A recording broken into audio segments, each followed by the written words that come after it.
CIGI, the Center for International Governance Innovation, is a Canadian independent, nonpartisan, not-for-profit think tank. And our research programs focus on the governance of the global economy, global security and politics, and international law. And we strive to bring clarity and innovative thinking to the global policymaking through the research that we do here and through our fellows, pretty much everywhere all over the world, through the opinions that we take, and by having a public voice. So if you haven't done so already, I do encourage you to visit our stand, which was out here. Take a look and take with you home some of our publications, and visit our website at cgonline.org, where you can get all of our materials for free as well.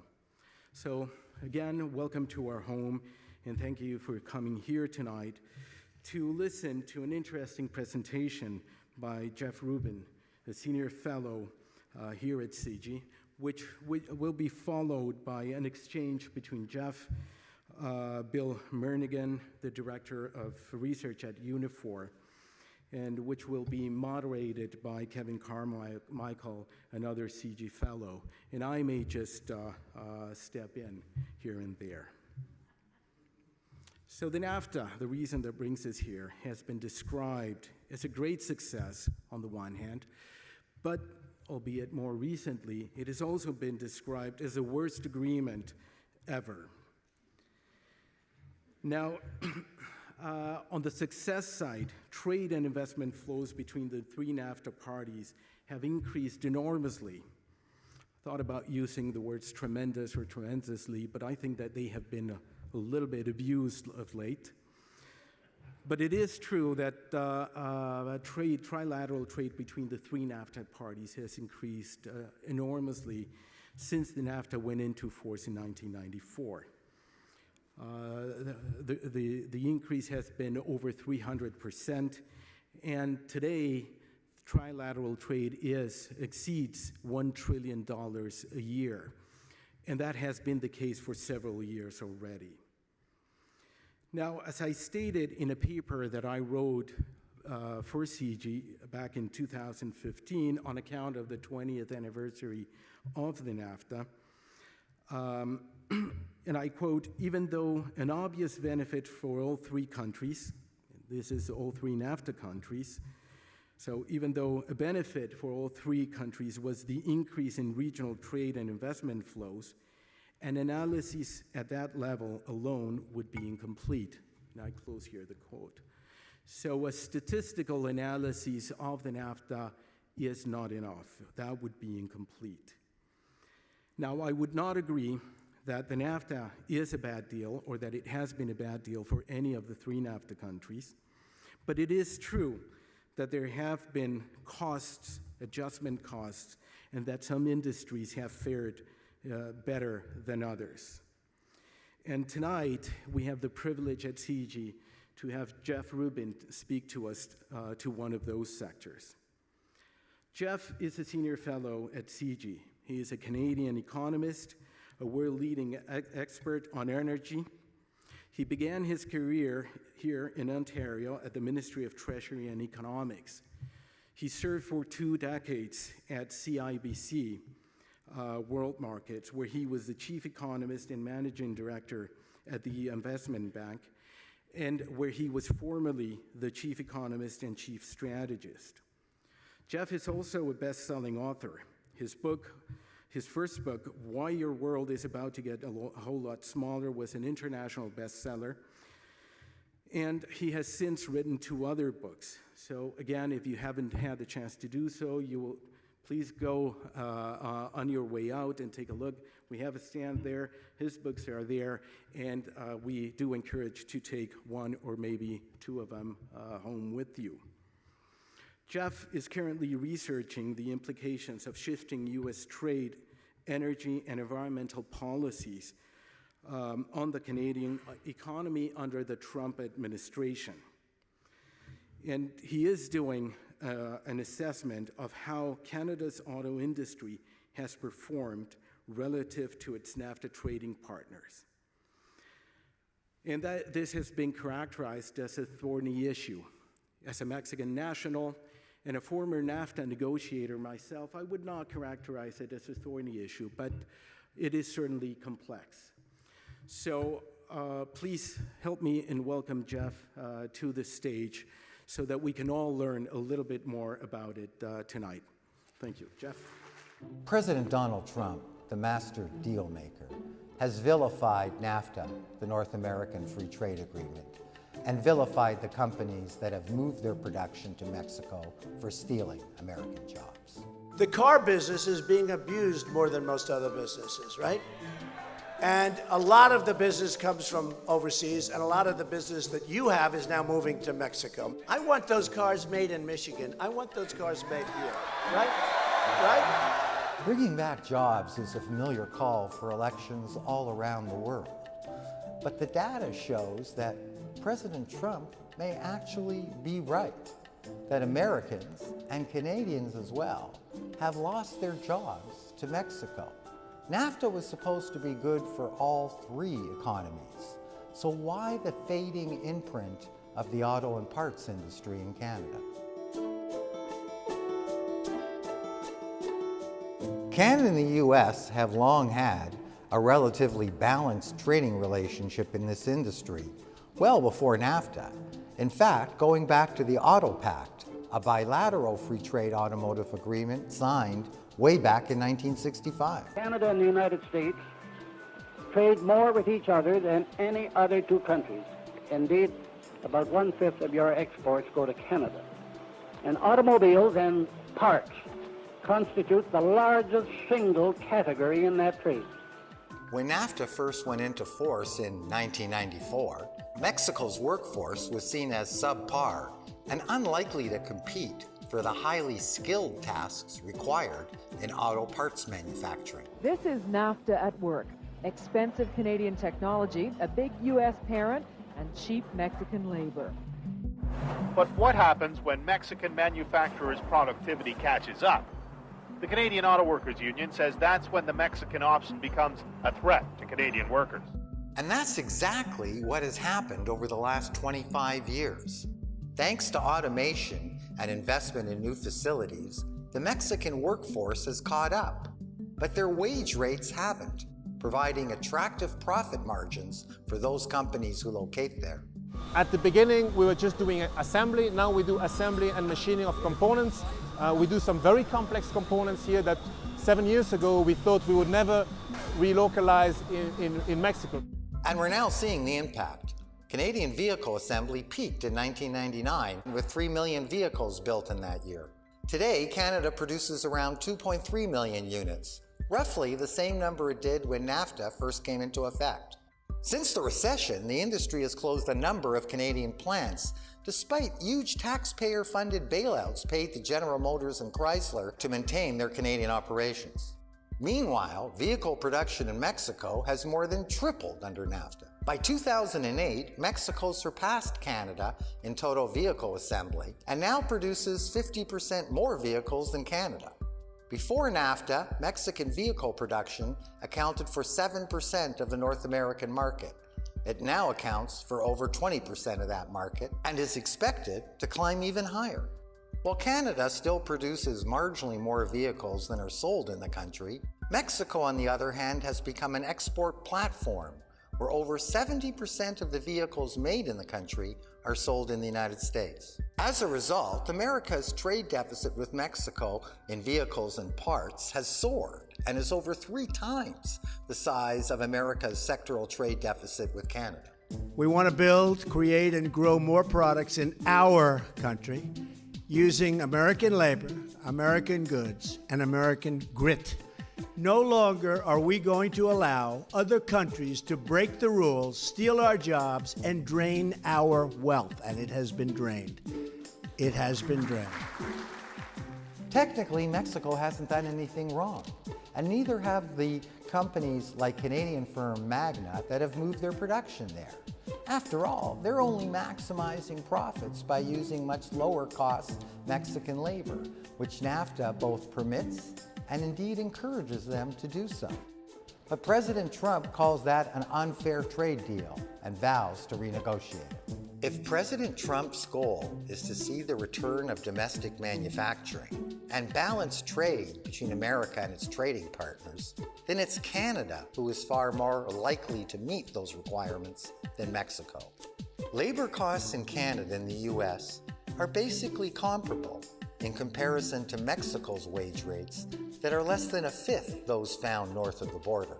Similarly, trade between Canada and the US is relatively balanced compared to the large and growing deficit the US runs with Mexico. While the Canadian government has said early on that it would seek a common front with Mexico in renegotiating NAFTA, when it comes to the auto industry, Canadian and Mexican interests are not really aligned. Canada should carefully consider a separate bilateral trade agreement with the US that ensures the continuation of duty-free trade between the two nations in the sector and enhances the competitiveness of Canadian plants and jobs. Otherwise, a continuation of the status quo under NAFTA will bring an inevitable downsizing of the Canadian industry and a further loss of middle-income jobs.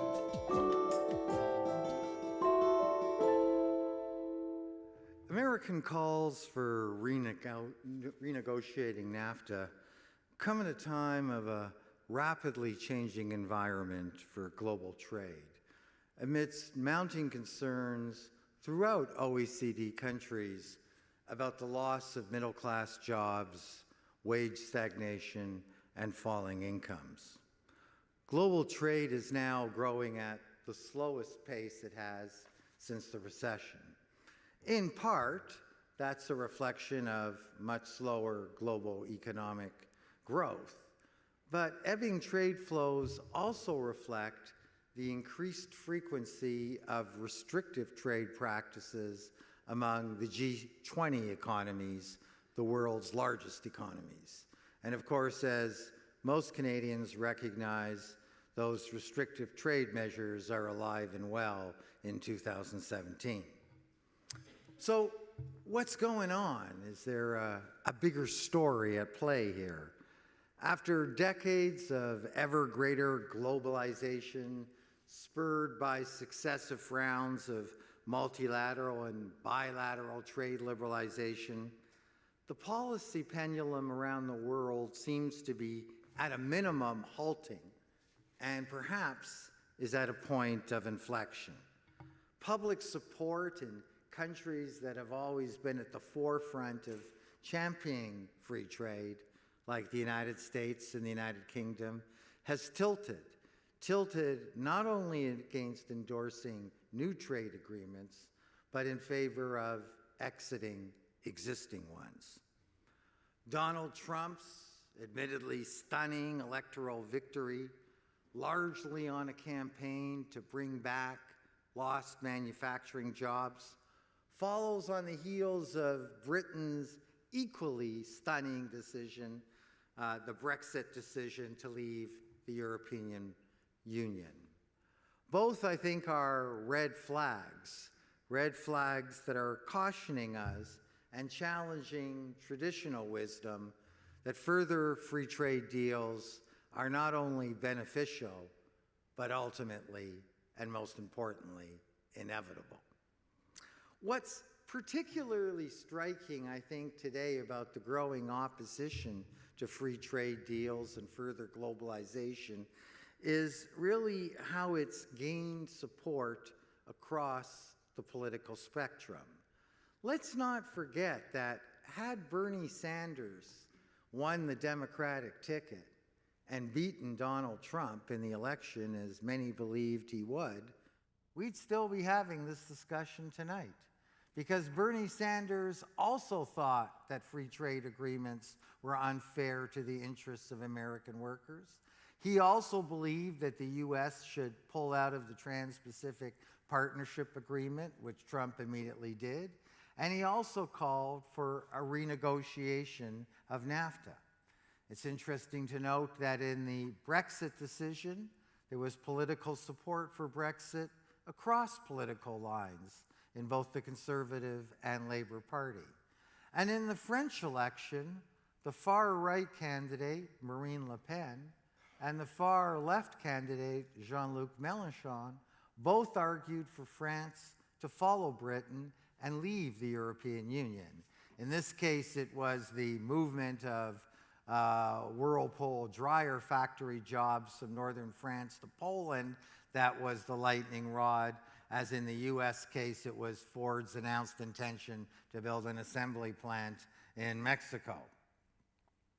Well, I think it's fair to say then that something's going on here bigger than just the whims of some rogue politician in the United States who nobody expected to ever get elected. It certainly goes against what economists have been telling us, because ever since the days of David Ricardo in the 19th century, when he espoused his theory of comparative advantage, it's pretty well been accepted by most economists, certainly mainstream economists, that there are net welfare gains from free trade, meaning that in theory, everybody can be made better off.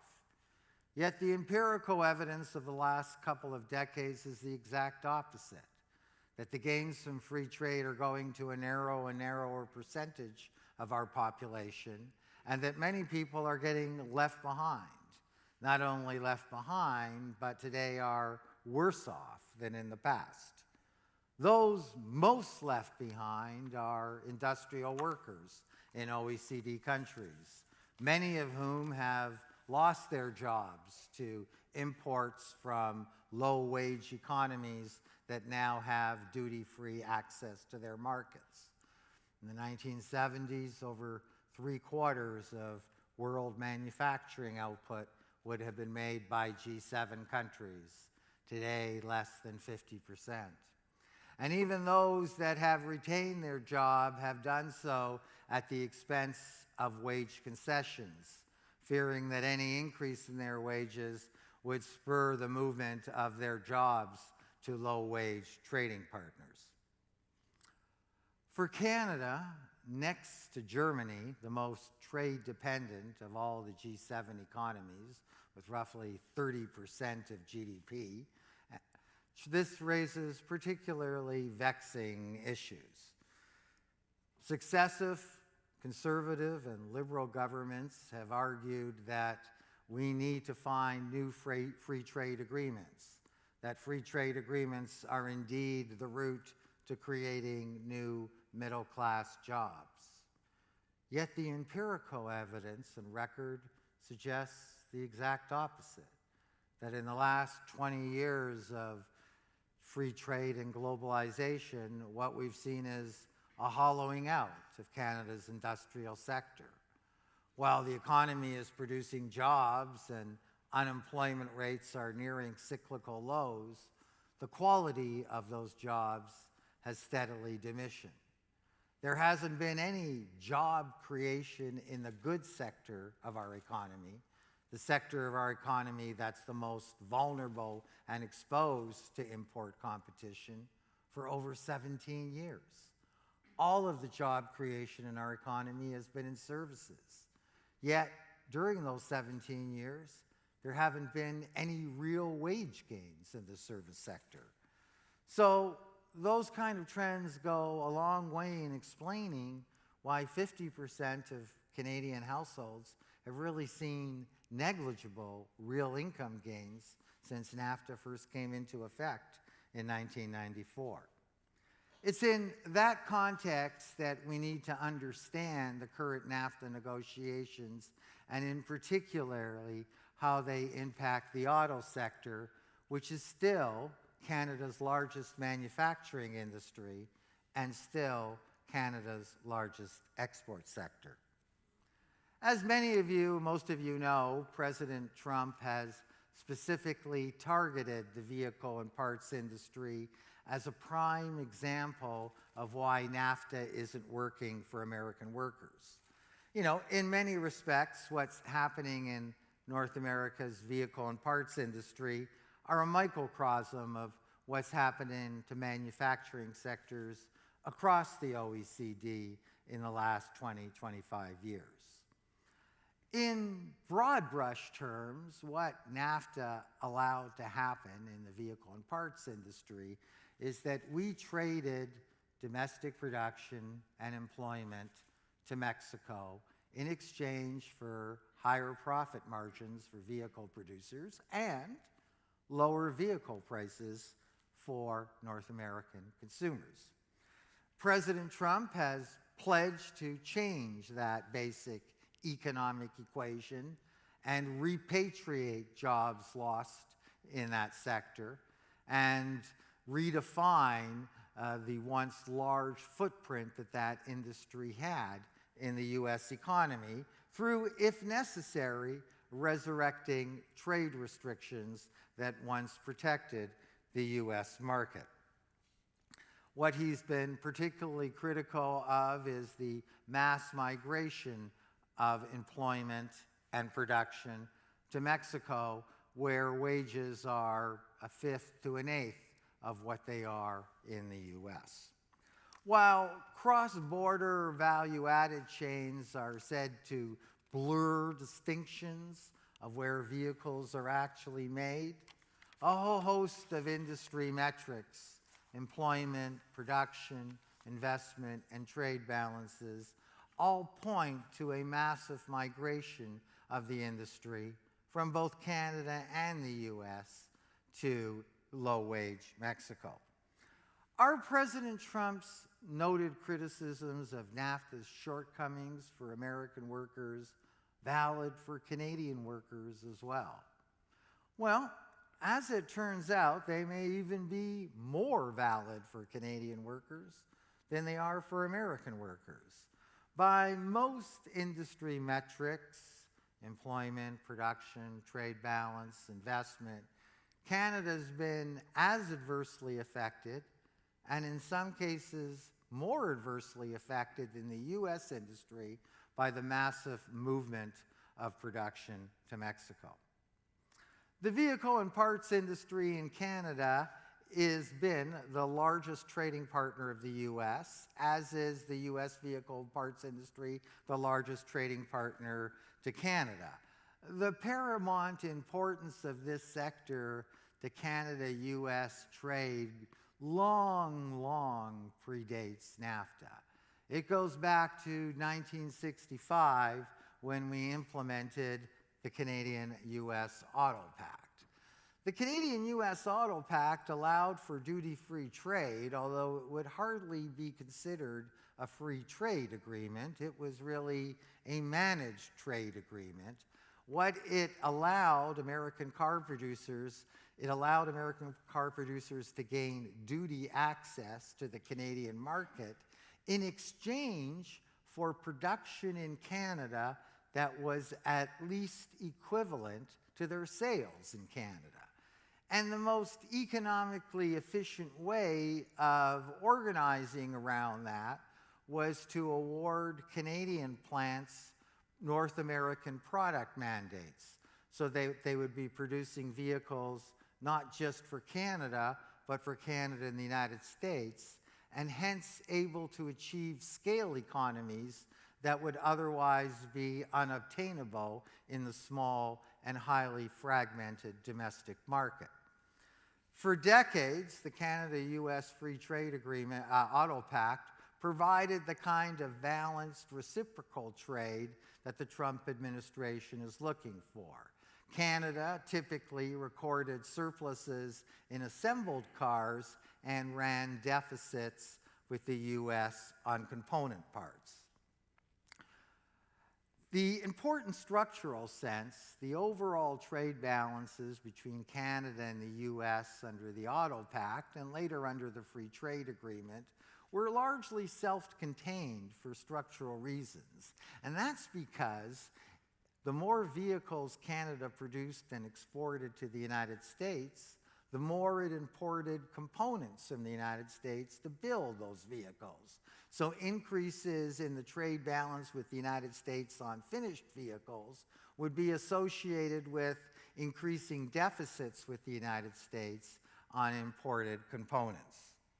And indeed, if we look at the trade surplus in auto and parts today with the United States, it's about $13 billion. It's no more than it was with the United States when NAFTA first went into effect in 1994. That's starkly different, of course, with the trade balances with Mexico. The U.S. trade balance with Mexico in auto and parts, fulfilling the warnings of Ross Perot back in 1994, have increased fivefold.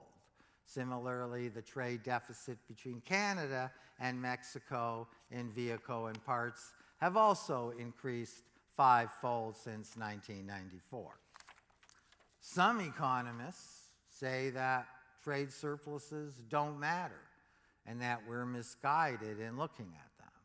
Well, I suppose trade surpluses don't matter if production and employment also don't matter. But if production and employment do matter, then trade surpluses are a pretty good leading indicator of what's happened to production and employment. So let's just look at how those two aspects of the industry have fared in Canada since 1994. Prior to NAFTA, Canada was the fourth largest auto manufacturer in the world, which was quite a remarkable feature considering the size of our domestic market, and certainly a testament to the success of originally the Auto Pact and later on the Free Trade Agreement. However, since then, Canada is no longer even in the top 10. Canada today produces no more vehicles than it did in 1994, despite a spectacular increase in North American vehicle sales after the recession, spurred by record low interest rates. By 2008, Mexico had surpassed Canada in production.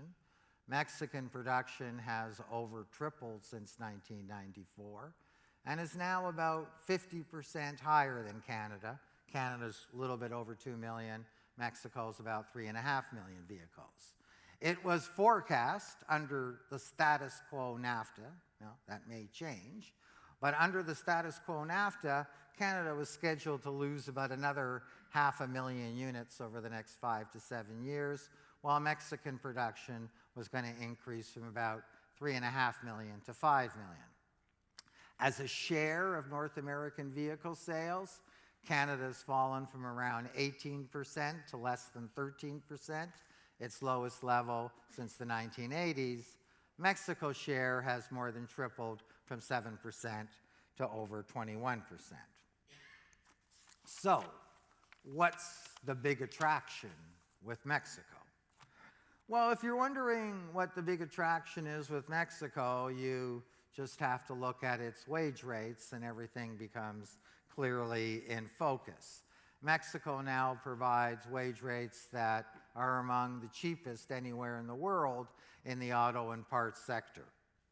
Hourly wages in the huge parts industry in Mexico is about $2.45 an hour. Hourly wages in the assembly industry are about $5 an hour in Mexico. That's about 1/5 to 1/10 what comparable wages would be in Michigan or Ontario. Now, I should point out that those wage rates that are a fraction of Canada's wage rates are about double the average manufacturing wage in Mexico. And what we're really looking at is two very, very different labor markets. In Mexico, something like 13% of the labor force is still in agriculture. In Canada and the United States, it's about 1 or 2%. And hence that poses very different sets of challenges than under the Auto Pact or the Free Trade Agreement. Canada-US wage rates in the auto and parts industry is basically the same, save for at most the exchange rate. And the Canada-US exchange rate fluctuates within a very narrow range of, say, between 70 and 90 cents, about 90% of the time. Here we're talking about integrating a labor market that is fundamentally different. So, not surprisingly, we've seen a massive movement of employment. Just to gain some focus on how employment has shifted, 2007, Mexico and Canada had roughly the same employment levels in the auto and parts industry. They were both about 170,000. Since then, Mexico's employment has increased to about 900,000. Canada, like the US, has lost about 25% of its labor force. The industry claims that job losses in Canada and the United States is due mainly to increased automation and the increased mechanization of production. But do such claims really explain the massive divergence of employment between the United States, Canada, and Mexico in this industry? Or is there some other larger force at play? There's no question that today's auto plant has a smaller employment footprint than yesterday's auto plant. But robots notwithstanding, when Ford canceled its scheduled auto assembly plant in the Mexican state of San Luis Potosi at President Trump's urging, that plant would have employed 3,000 workers. And around that plant would have been clustered a whole plethora of parts companies with thousands more working jobs being created. Let's not kid ourselves. The location of investment is still a very prime driver of employment. And what we've seen is the last 8 assembly plants in North America have all gone to Mexico, and with them triggering a cluster of parts producers. So I think it's fair to say that, while the automation argument is valid within its own terms, it obfuscates what is an even more important fundamental shift in investment, which explains the huge divergence in employment trends of the industry in Canada and the US on one hand, and in Mexico on the other hand. So, against this backdrop, what can we expect from the current NAFTA negotiations? We heard from the US side a lot of talk about raising minimum content regulations. The way that NAFTA works is that goods in the auto industry can only cross each other's borders tariff-free if they meet 62.5% North American content. That means that 62.5% of the value added in the car has to have been created in Mexico, the United States, and Canada. The US has argued that they want to raise the threshold to 75%. That's not going to fundamentally change much. First of all, because to meet the 75% or the increased North American content percentage, it's more likely that production would just continue to bulk up in Mexico, not in Canada or the United States. The US have bandied about the idea of, in addition to 75% North American content, that there be an explicit 25% US content. But again, that measure doesn't really have any teeth, because if companies don't comply with that, they pay the tariff rate instead, and the most favored nation tariff rate against Mexican vehicles and parts is 2.5% in the United States, hardly a disincentive for compliance. So what ultimately is going to occur is up for grabs. What the U.S. trade delegation is arguing and what the White House wants may be two different things. During the campaign, Donald Trump floated the idea of a 35% tariff against autos and parts coming from Mexico. That certainly would be a game changer. That certainly would have a huge impact, for example, on something that's going on right around the corner from here. And that's the GM plant in Ingersoll, which Unifor is now on strike for, because GM is threatening to move the production of its Equinox vehicle to Mexico, where it faces much, much lower wage rates. All of a sudden, if Trump were to go ahead and impose those kind of tariffs, I think that GM would quickly decide to keep those jobs in Mexico, to keep those jobs here in southern Ontario. But we haven't really seen America show its hand yet in the trade negotiations. But I think that what we're looking at is basically to somehow equalize the wage gap. And that's a very, very difficult thing when you're looking at fundamentally different labor markets as you are with Mexico versus Canada. What would happen if the unthinkable happens and in fact the US terminates or abrogates NAFTA? Technically, we would revert back to the free trade agreement which preceded NAFTA, which had duty-free movement of autos and parts between the two countries. Technically, Mexico would refer back to its most favored nation status with the United States. Of course, at that time, the US administration could be free to impose any tariff that it wishes against Mexico's parts, like it's imposed, for example, tariffs against Canadian softwood lumber. Preserving the status quo under NAFTA right now would basically mean that our industry will continue to face a gradual downsizing. And I think that that's clear from what's already happened, and that's clear from corporate intentions. In closing, I want to emphasize that I don't want to villainize auto companies from moving to Mexico.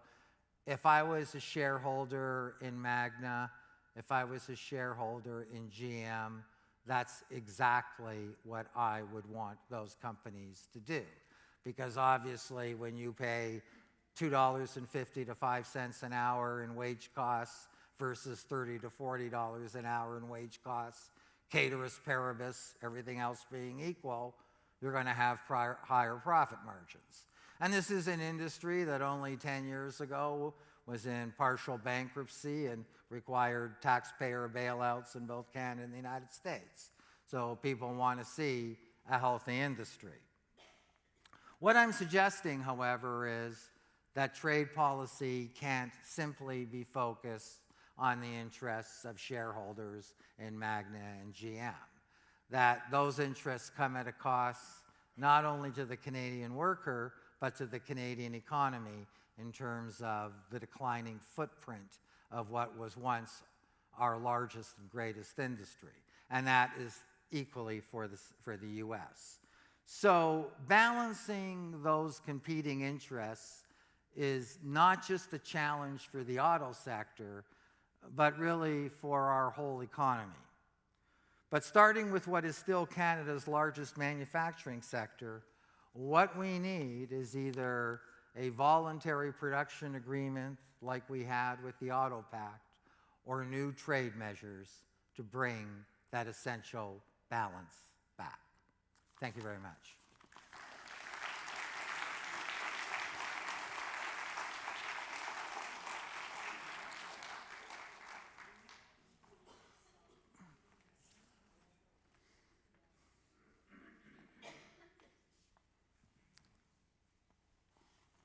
Good evening, everyone. Thanks, Jeff. We'll hear from some more from you in a moment. Welcome, everyone. I'm not going to belabor the introductions. If you want to know more about any of us, you can Google our names now or later. My name is Kevin Carmichael. I'm a senior fellow here at CG. I write for Maclean's on a fairly regular basis. And I'm going to call to the stage very soon Bill Merningham, Research Director from Unifor. As Bill makes his way up, I'm just going to remind everyone that if you would like to tweet anything throughout this evening's presentation, the hashtag is CGLive.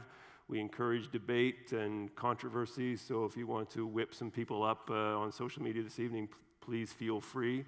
I'll do my part in trying to whip up some controversy a bit later, but for now, here's Bill Merningham.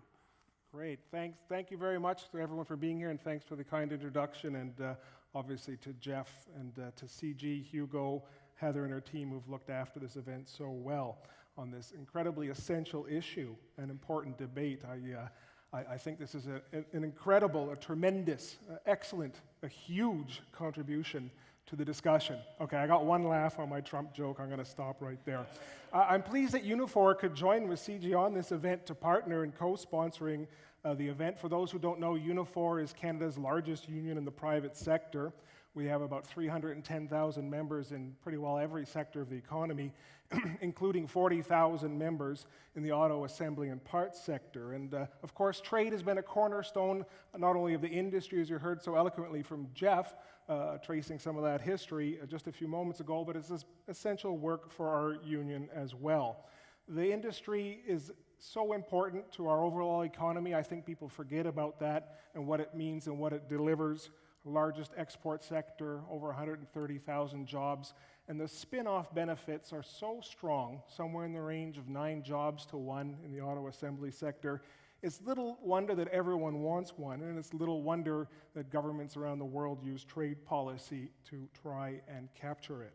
So the central question in front of us all in these NAFTA discussions and here is what is the balance in an open, mid-sized economy like Canada for industrial and trade policy to secure the future of our auto and advanced manufacturing. There's nothing automatic in Canada about us having any manufacturing necessarily.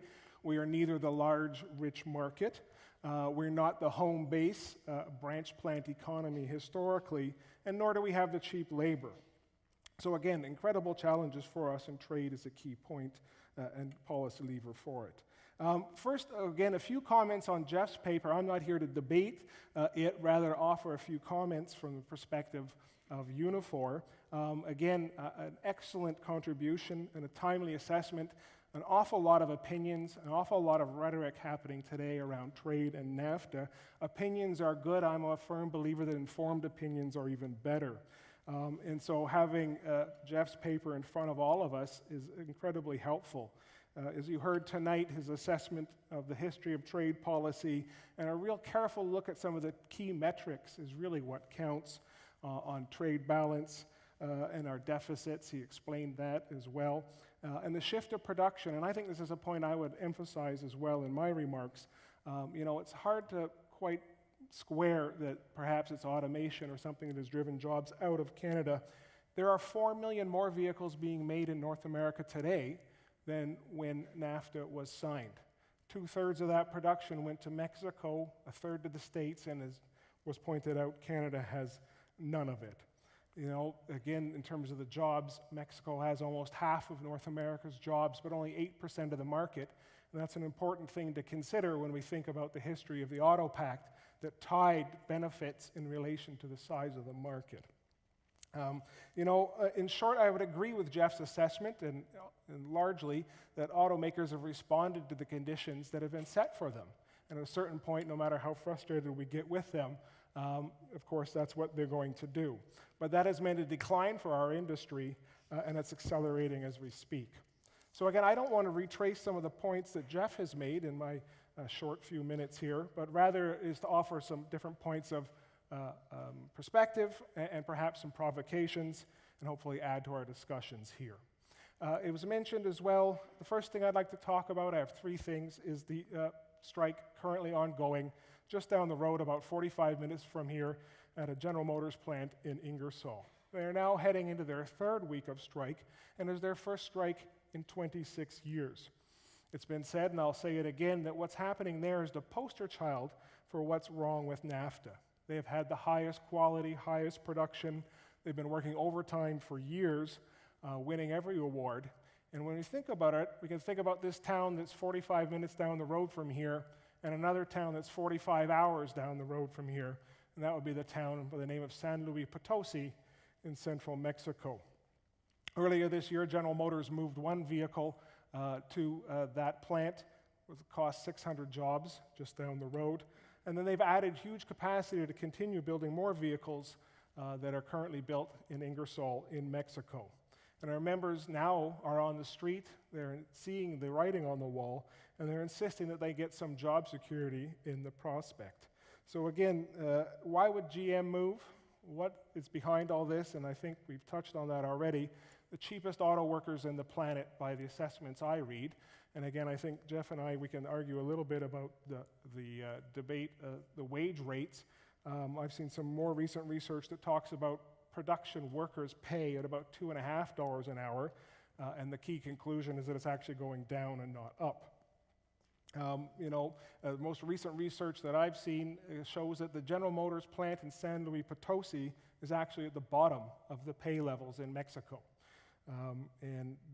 Like the industry in North America, has been increasingly moving to less expensive locations within the country. San Luis Potosi is, again, one of the poorer regions of Mexico.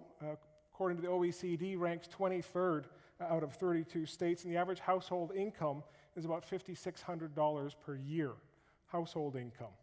To consider Henry Ford's metrics about people being able to afford what they build, gross wages in Canada, you'd buy the Equinox in about 5.5 months. In Mexico, it would take 8 years.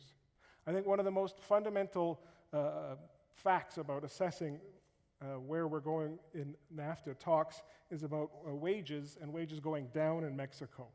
There was a great Canadian government study from the early 1990s considering free trade with Mexico, and they thought and predicted that wages in Mexico would level up to around Canadian levels and over time. Now, being good researchers, they didn't specify what time meant, but 23 years later, the fact is that wages are not going up.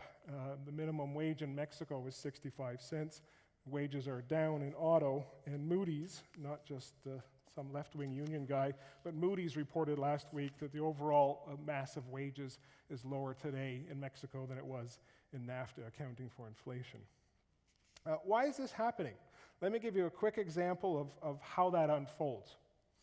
In the same town of San Luis Potosi, BMW is opening a new plant. It's set to come online sometime next year.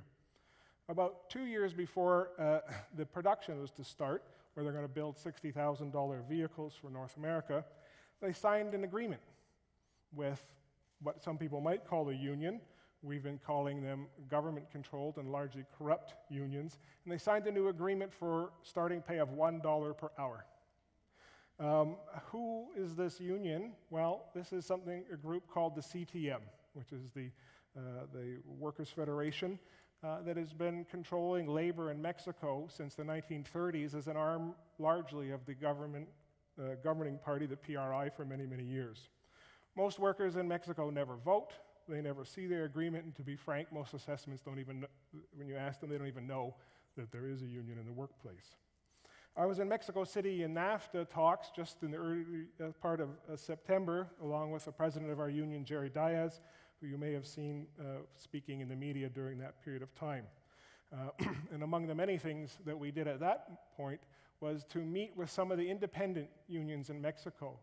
By and large, the assessment is that 90% of unionized workers belong to unions that are not truly unions, and about 10% are. And I'd like to just tell you a story about being on the stage in a room about this size in Mexico City at the hall of a union called Los Mineros, which is the mine workers union. And they have been an independent union for 40, 50 years and have been hounded under threat. And we had our president speaking on the stage about how workers in Mexico should have the power to raise their standards. The workers in Mexico are not building low-end. They're building some of the most advanced technology in the world, valuable resources, and they should have the power if they were not being held under by laws that keep them from independently negotiating. And while Jerry Diaz, our president, is speaking on the podium, on the screen behind him, is the president of the union. And he's being Skyped into the meeting because he's been living in Canada in exile for 10 years, afraid for his life upon return to Mexico. And an incredibly poignant scene to understand what some of the challenges are in terms of labor and raising wages in Mexico. So I think at its heart, a close look at the Ingersoll strike explains an awful lot of what is wrong with NAFTA and auto trade and what we're up against. And also that brings me very quickly to the second point I'd like to make, which is about policy options. I'll see that I'm going along here, so I'm going to move very quickly and offer my 2-second comments, 2 other comments very quickly. The first one is about Canada needing to overcome our Boy Scout view of trade. We have a real reputation on that, where we like to play by the rules and believe in fairness. And by and large, we remain naive to how global decisions are made in the process, what influence of active policy and the legitimate power of government can make in shaping the economy. This Boy Scout approach is seen not only in our NAFTA talks, whether or not the Boeing dispute about Bombardier or softwood labor as well. Canada needs to consider that there are very strong mechanisms available to governments elsewhere, and I'll just point out a simple fact about tariffs. Autos, trade in autos coming into the EU face about a 10% tariff. China, the largest market in the world, has a 47% tariff and requirements that the government owns half the company. And I could go on. Canada is very much a one-way street in terms of our regional trading relationships in NAFTA, and governments elsewhere put in place strong rules to not only protect the industry, but to foster innovation and build the industry, and we should consider some of those rules. The third and final point I'd like to just offer for our thought here is that we really do need to see beyond some of the politics of the moment that we're facing, and again, Jeff started out very eloquently talking about our friend Donald Trump, and he and other right-wing populists have very much seized the agenda about the issue of job loss, the hollowing out of manufacturing, and the U.S. Rust Belt clearly delivered his win. I think it's a mistake for us to get caught in this false choice somehow of being pro-Trump if we're opposing certain kinds of trade. Trump versus globalization is a really weak and largely a straw man kind of argument, and we get narrowed in our policy views if we get caught, if he's against it, then I'm for it. We've been talking about NAFTA and its problems since it was signed, and we shouldn't abandon that now. And we should know that others have raised this not only from the populist right, but from the left perspective throughout Europe and, of course, in the United States under Bernie Sanders. So again, important work to be done. I think there's a growing acceptance that there's a space now opening up to consider other options and build new solutions. And when we're considering the future of auto trade under NAFTA, that's an essential point. So just to wrap clearly, Jeff's look at the clear facts has informed our debate, and incredible contribution now into the days and weeks ahead as this unfolds. I think for us, we have to see that there is in fact a problem. We have to get serious about using meaningful policy levers, and we have to address labor rights in Mexico and focus on the unbalanced trade within North America. And of course, we talked about the 2.5% tariff. There must be a meaningful price of entry into North America. Otherwise, everything else we're talking about, there's no way to enforce it or make it real for the companies. I think Canada could have a positive future. We have an incredible workforce. Our members are very proud of the work they do, an incredible record of quality and productivity. There are incredible dangers that we face by rash and uninformed policy decisions, and having an important event like this evening, Jeff's paper and others working on these issues will see us through to making better decisions. So on that, I commend him for his work, and I'll stop right there. Thank you very much for your attention.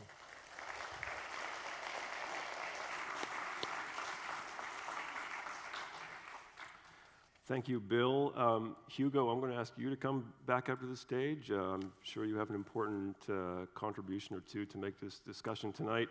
I'm going to ask a few questions, but this is mostly for the audience, and we want to hear from you. I will ask a few questions to give you time to find people in red t-shirts who I believe will be wielding microphones and giving you the opportunity to ask any of the people on the stage a question, or all of us a question, or however you want to put it. And don't forget, #CGLive.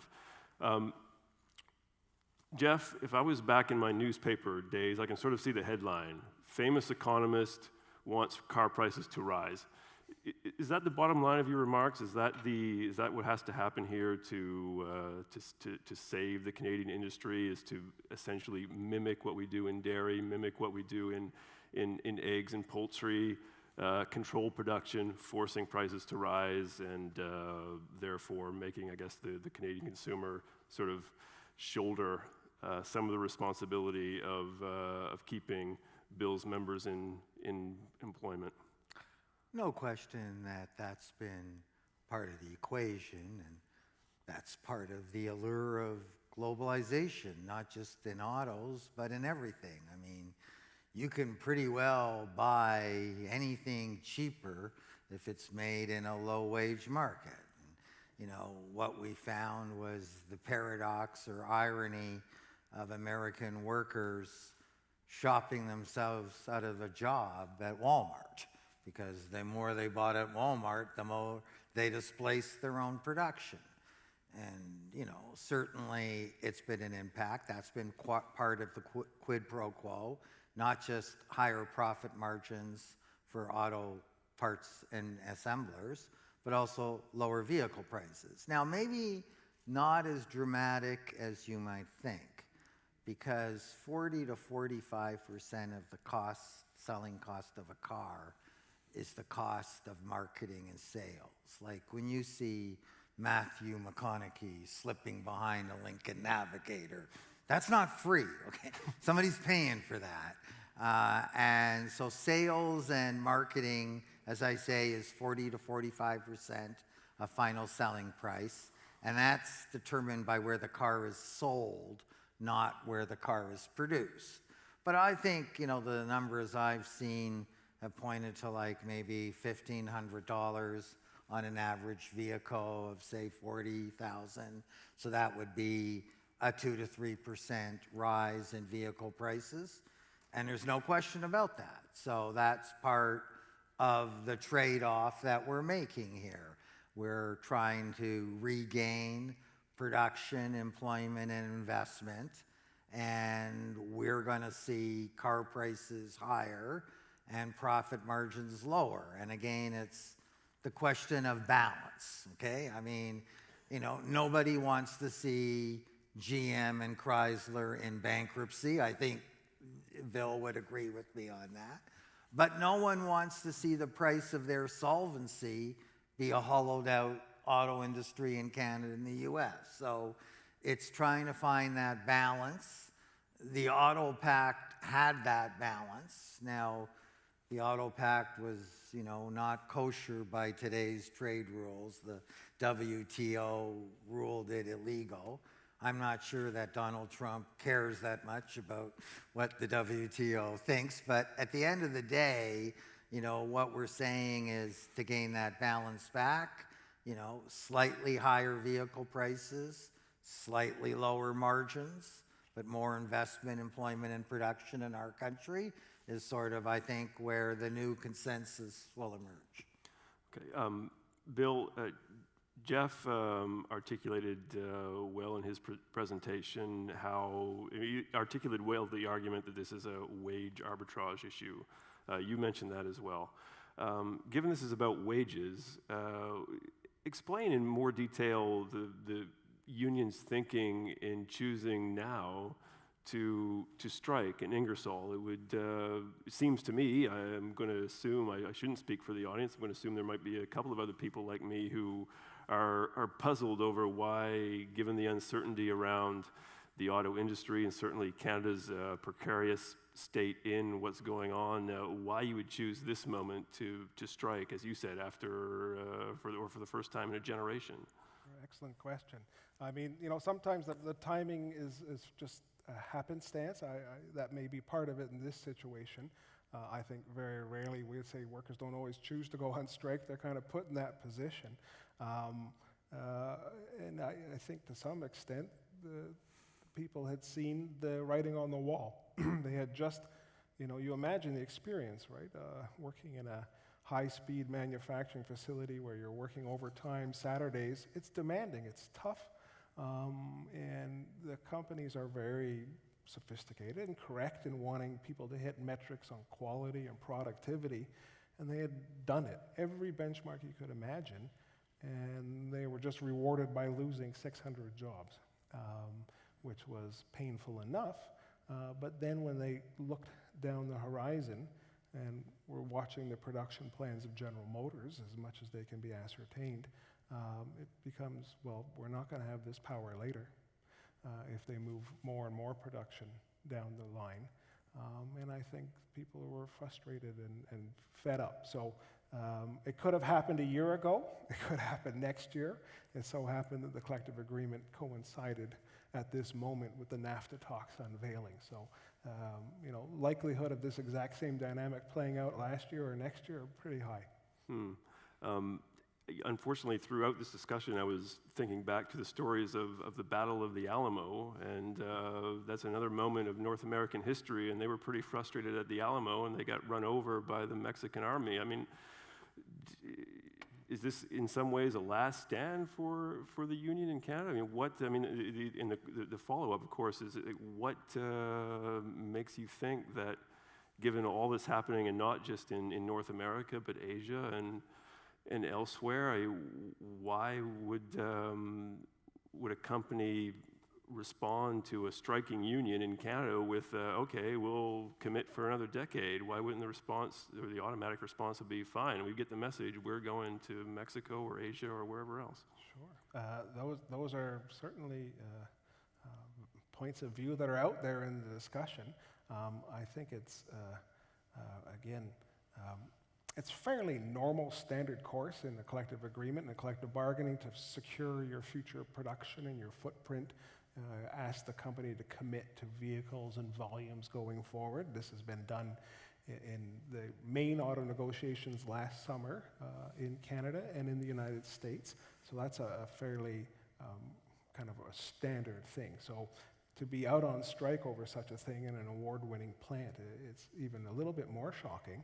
And then in terms of, I don't think it would be a last stance. I think what we're seeing, not only by this kind of event, but the political winds are changing, and there's a growing recognition from people that are traditionally conservative and people who are traditionally on the left of the spectrum, that the certain model of global trade is broken.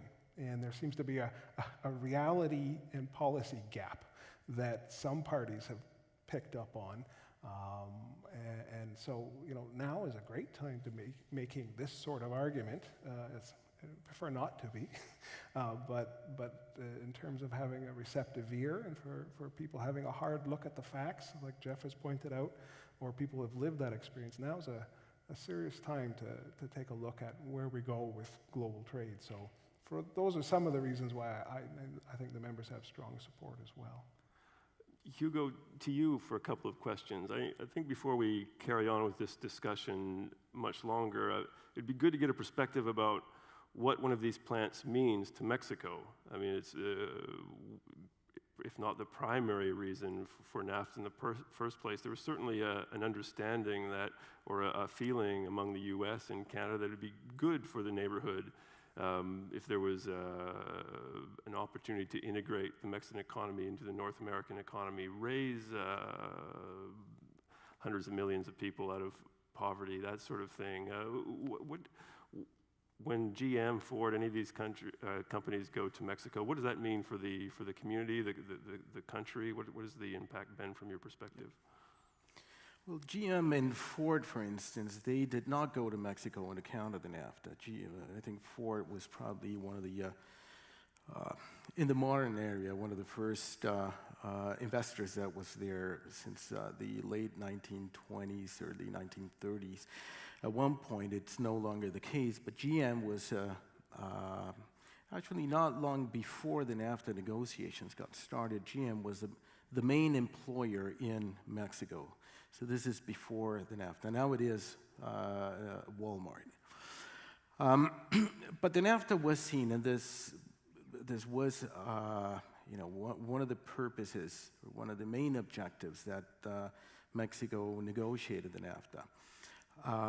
It was seen as a tool, a development tool, and one would that help cement the more broader economic policies, admittedly free market and free competition policies in the 1990s. And to that extent, it has been a great success. Now, it is true that wages in Mexico are lower, but I think that if you look at developing countries, that is a truism. wages in the developing world will be lower than wages in the developed world. And they are not fixed either by tariffs or by international trade agreements. If Mexico could sign an agreement that once it entered into force, wages would be as high as those that are paid in Switzerland, certainly everybody would be for that. But the economics are not there. Now, the living standards in Mexico have certainly increased.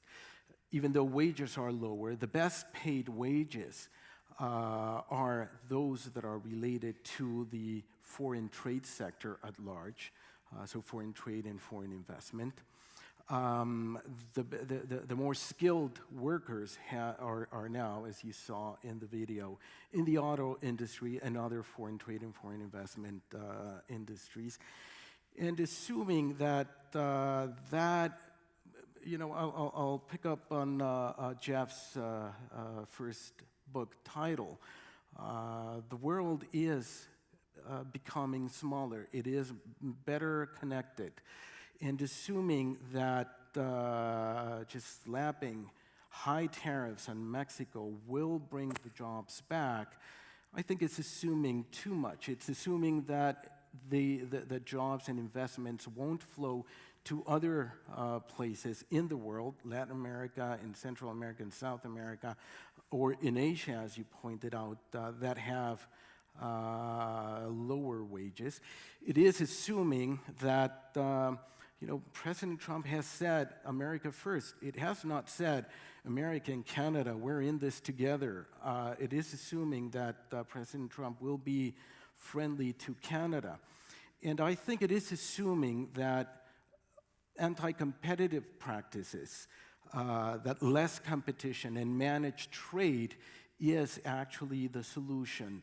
And I don't have the numbers with me, but it seems to me that it would not be, slight increases in prices.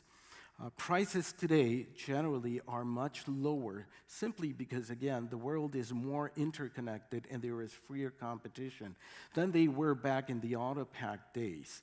So I think it is assuming too many things. Now, I don't disagree that Mexico and many other countries have very serious problems that need to be tackled. I don't disagree with the corruption problem. I think that is probably Mexico's largest problem today. I don't disagree that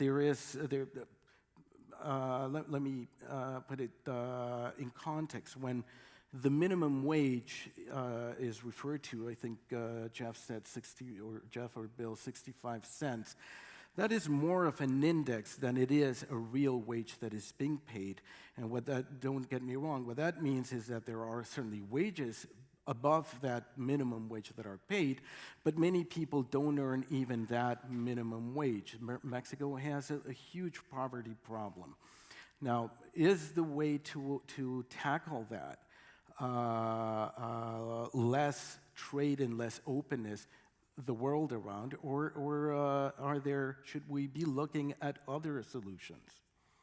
I'm going to make another call for people to find the excellent people here in red T-shirts. If you don't ask questions, I'm going to make them ask some. But thank you.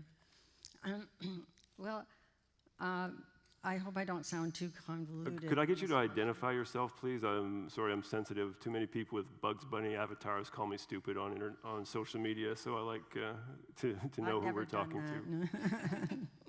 Lynn Kay. Thanks, Lynn. I don't want to sound too convoluted in my question, but I do want to talk about a couple of assumptions.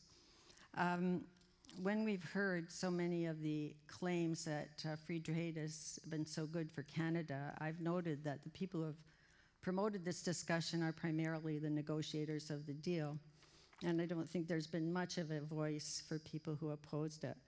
I think that has meant that the discussion has really been confined to what the impact has been in terms of trade opportunities.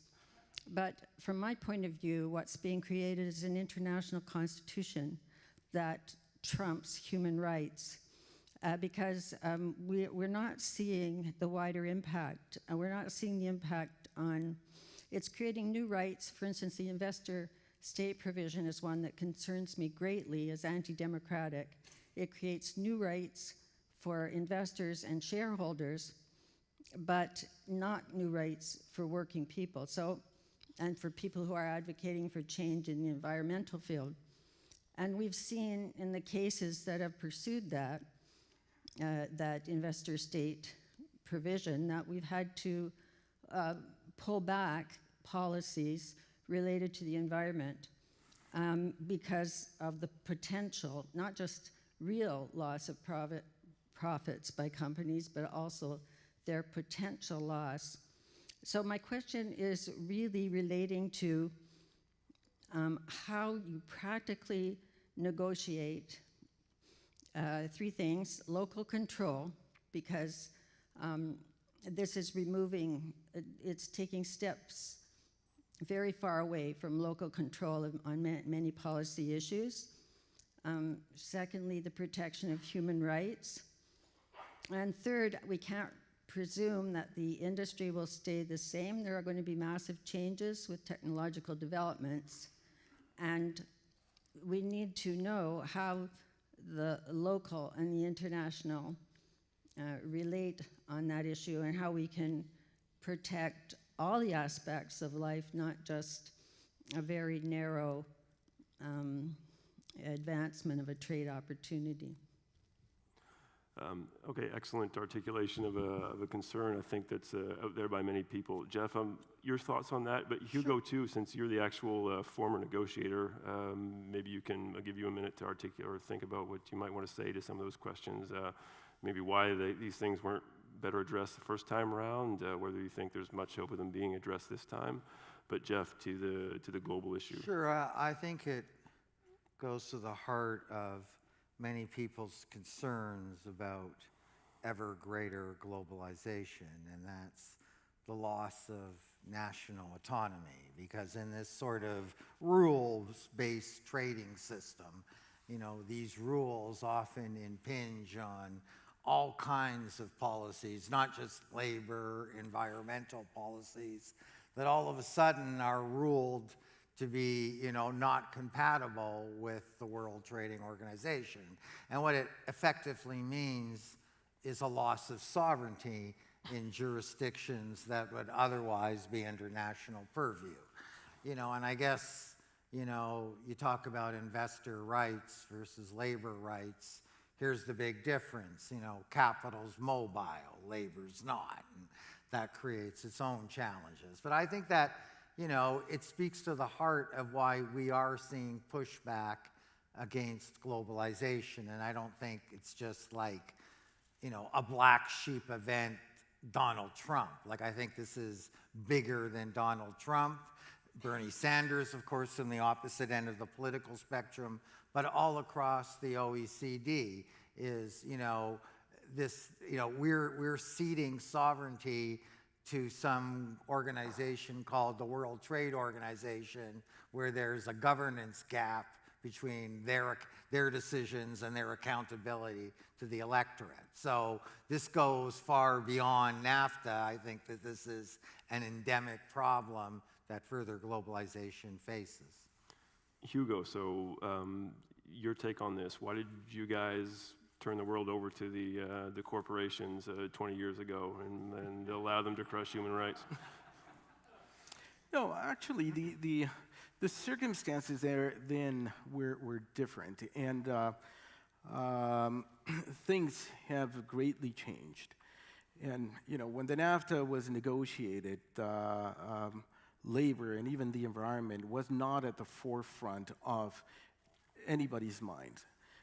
We did not have such a big environmental problem as we do today, and the concerns were different. The same thing with respect to labor. When the NAFTA came around, it is true that the NAFTA centered around trade. Now, trade agreements are neither the cause nor the solution to every single problem. And I do agree that there has to be a lot more work on the human rights area, on the labor side. And today, probably one of the most pressing issues is environmental protection. But if you look at the NAFTA and the NAFTA side agreements, the labor and environmental protection agreements, they are much less about environmental and labor protection than they are about the ability to impose trade sanctions, allegedly for labor or environmental violations. Now, Mexico was for negotiating labor protections, but the U.S. was not so keen on that. It was more about, again, being able to take trade sanctions for certain labor breaches and negotiating better labor protections. And the same thing can be said about human rights. Now, should we focus on these issues as the trade talks go forward? I think we should, but I don't see that happening. There is a lot of talk about bringing the side agreements into the main agreement, but it's still not about environment and labor protection. It's still about trade sanctions. So something in the equation is not correct. And I don't see, for instance, Canada and Mexico saying, since we're negotiating everything, let's talk about the Paris Accord. Let's talk about climate change within the trade talks in the NAFTA. But I do hear, no, let's bring the side agreements into the main agreement. I don't think that is a substantive change. And I agree, that is where we should be looking to. Any more questions out there at the moment? Sure, go ahead. Gordon Nichols from Kitchener. I've been around long enough to remember when Pearson brought in the Auto Pact, and things at that point were working, I think, as far as Canada was concerned, quite favorably. I would like now to ask a question that pertains to numbers. Hugo mentioned that overall, trade had increased in North America by 300%, if I got the number correctly. One number that was not mentioned by any of you gentlemen was that Canada has lost somewhere between 400,000 and 450,000 jobs in the manufacturing sector in the last 20 years. So my general question is plain and simply this. Looking at this from the point of view of a Canadian, how do you explain to Canadians that that's a good deal? To get a 300% increase in overall trade, but lose 450,000 good-paying employment jobs? Well, I guess I would say it isn't such a great deal.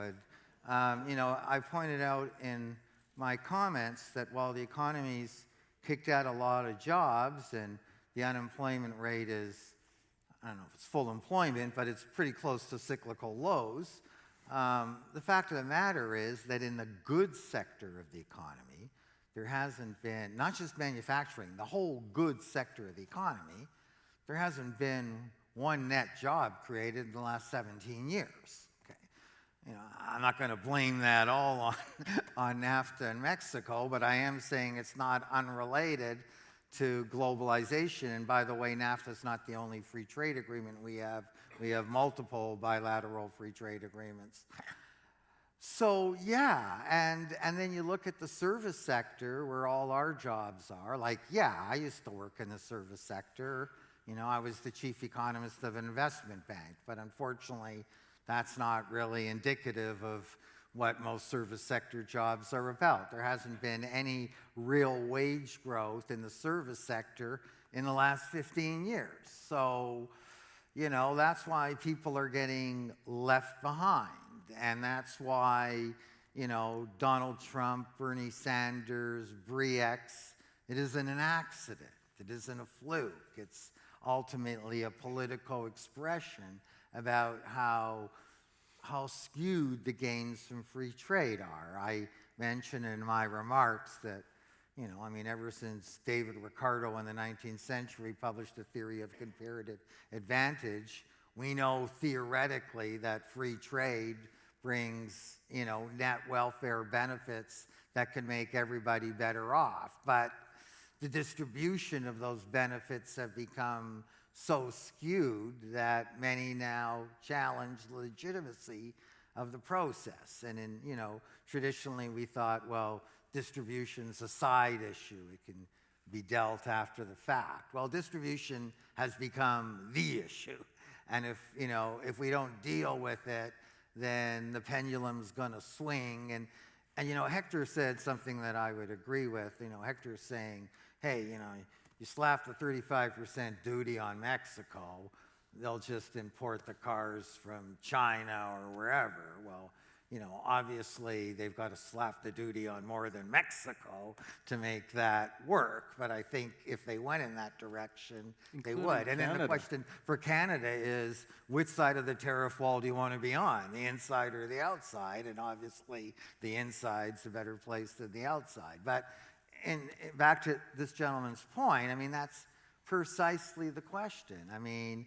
Is free trade compatible with creating high-paying jobs and restoring the middle class?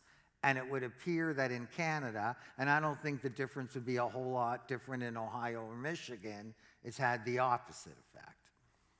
Bill, do you want to jump in? While you address the gentleman's question, could you also address a larger point?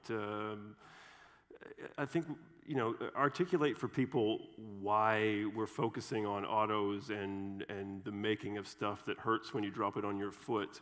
We're in Waterloo. This is a town that seems to be doing, or on the way to be doing, extremely well based on all the construction and things that I see going on here. But this is a services-based economy now. It's a tech town. Why do we still care so much about making stuff? Okay, well, I'll do those just quickly in the way that the order they came. The question from the floor here about the volume of trade and squaring that against job loss, I think without belaboring the point, the question is what are the right metrics? And there's such a fascinating grab bag of evidence offered about why this has been a success.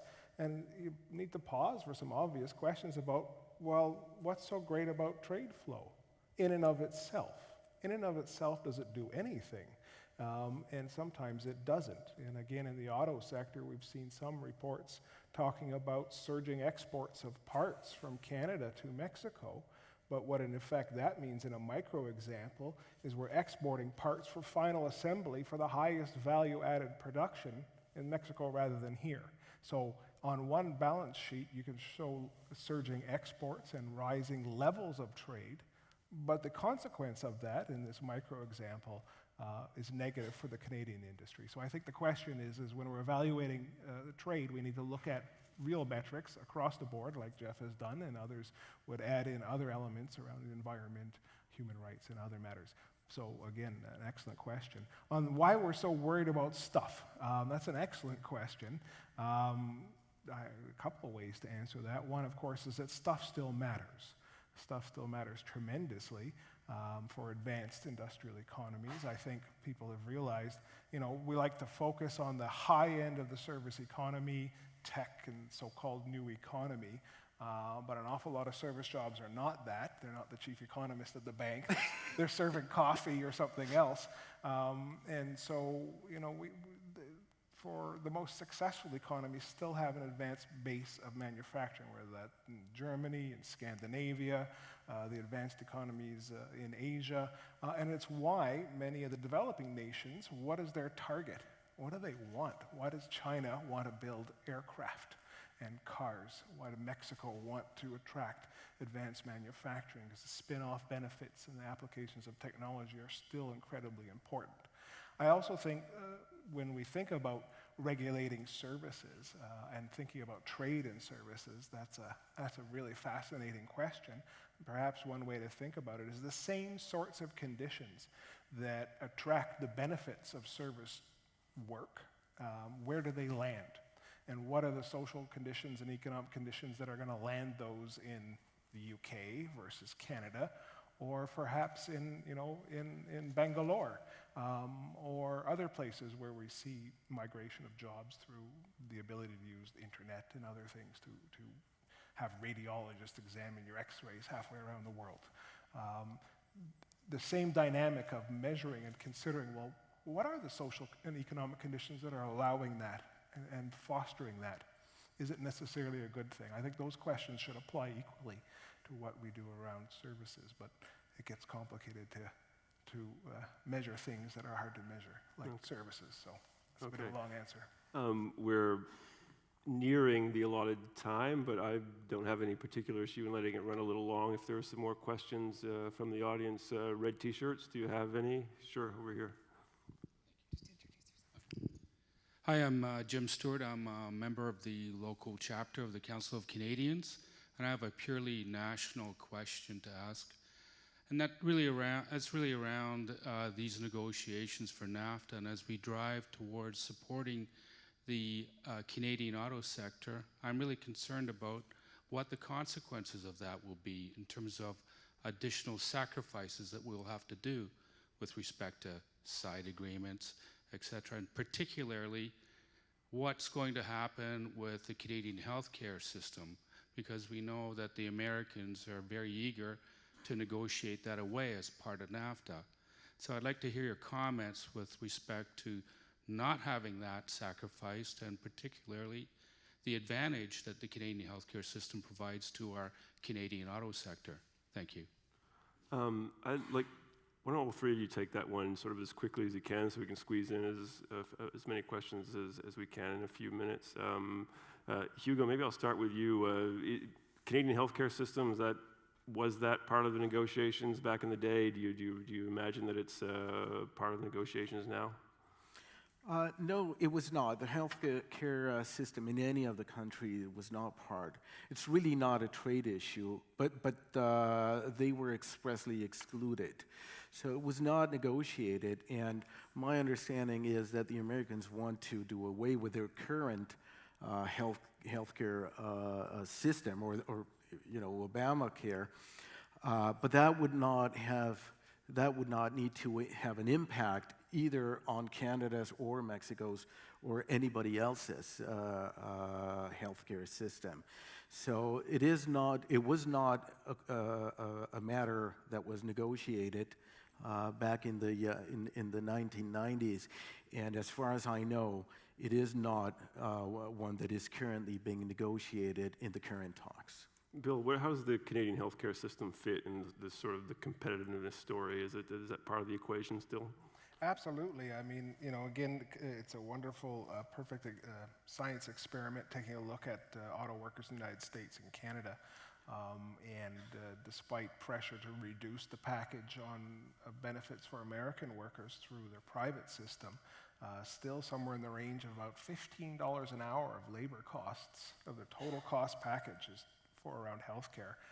In Canada, it's about $3 or $4 an hour for all the costs. So again, somewhere in the range, $8 to $10 advantage in total labor cost in Canada, owing from the fact that we have a universal public health system for probably an equivalent set of health benefits. So again, an important factor, and I think something that speaks in favor of Canadian manufacturing and service work as well. The only other thing I'd say, I would agree certainly with my colleague here that healthcare doesn't appear to be on the radar at the moment in these talks, but it is a good example of the kind of investor state rights that could be under certain types of free trade agreements brought in a challenge policy making. Not at the moment as I see it and under this current round of discussions, but it is certainly something that can feature into other trade agreements. Jeff, quickly, Yeah, I mean, it was one of the advantages that we had here. We had two advantages. We had the Canada-U.S. exchange rate. For most of the period of the time, the Canadian dollar trades at a discount to the U.S., and I'm sure Unifor was able to arbitrage that in the collective bargaining process.